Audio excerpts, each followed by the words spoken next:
The good news, more leftovers, perhaps, to go around. The not so good news, prices for turkey and other food are higher than in past years. So we want to make smart use of every bite. So put those leftovers to work. There are many, many ways to use up that leftover turkey. Think about soups, tetrazzini, pot pies, and, of course, sandwiches. Anywhere you would use leftover or cooked chicken is fair game for leftover turkey. Swap it into your favorite pasta dish or salad. Shred it and add to a lasagna instead of ground meat. Use it up in quesadillas, enchiladas, or quiches. Add chopped turkey to chili, or make turkey hash. And don't forget to save the carcass and the bits and bobs to make turkey stock. Of course you want to layer it into a turkey sandwich, but it's also a great pairing for roasted chicken the following week. Spoon some into a blender for a post-Thanksgiving fruit smoothie. Puree it and mix into a cocktail, like a cranberry-orange shrub. Serve it up with meatballs, maybe sweet and sour. Leftover gravy can be stirred into a soup or stew for added depth of flavor. Drizzle it over French fries or roasted potatoes with some melted cheese for a makeshift poutine.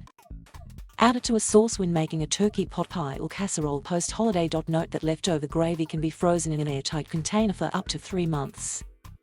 Drizzle it over biscuits. Stir it into your chicken and dumplings. Pour some over slices of meatloaf. Roasted vegetables like butternut squash, sweet potatoes, turnips or Brussels sprouts are a goldmine of meals waiting to happen.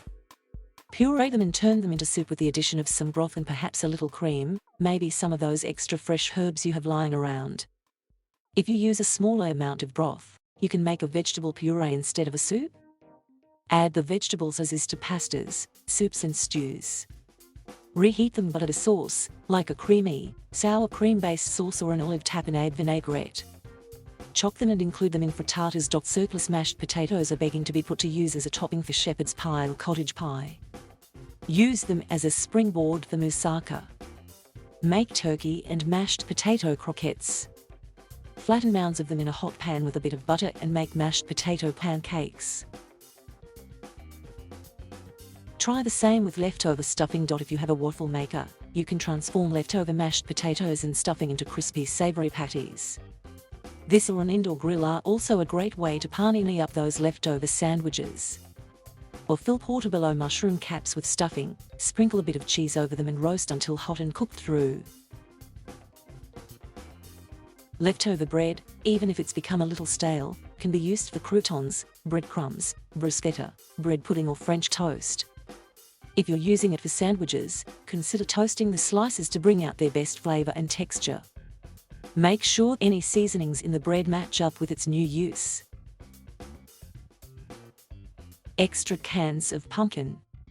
Use some to make pancakes, pumpkin bread or muffins, pumpkin cream cheese brownies or pumpkin gingerbread. One sample recipe for leftovers: serve 61 sheet frozen puff pastry, defrosted in the refrigerator. 1/4 cup unsalted butter, 1 cup roughly chopped fresh mushrooms, 1/2 cup chopped onion, a 1/2 cup chopped carrots, 1/3 cup all-purpose flour, 1/2 teaspoon kosher salt, 1/4 teaspoon ground black pepper, 2 cups turkey or chicken broth, 1/2 cup heavy cream, half and half or whole milk, 3 cups shredded cooked chicken or turkey, 1/2 cup corn, 1 cup peas. Preheat the oven to 425 degrees Fahrenheit. In a large saucepan, melt the butter over medium heat. Add the mushrooms, onion and carrots and cook for 7 minutes, stirring occasionally, until the mushrooms have released their liquid, and that liquid has evaporated. The vegetables should be just starting to turn golden. Stir in the flour, salt and pepper and continue to stir until the vegetables are well coated with the flour and everything turns blondish. Gradually add in the broth and cream, stirring frequently, until the mixture is thick and bubbly, about 5 minutes. Add the turkey, corn and peas and stir to combine. Fill a 9-inch pie pan with the pot pie mixture. Roll out the puff pastry dough slightly on a lightly floured surface. If you have a small cookie cutter, you can cut 4 to 6 shapes from the crust and then use a brush of cream or milk to adhere the shapes to the top of the crust for decoration. Place the puff pastry over the filling, and trim off the corners if they hang below the bottom of the pan. If you didn't cut out shapes from the crust, use a sharp knife to make several slits in the crust so steam can escape. Bake for 20 to 30 minutes until the crust is golden brown and everything is bubbly. Let the pie sit for about 10 minutes before slicing and serving, or you can serve with a large serving spoon instead.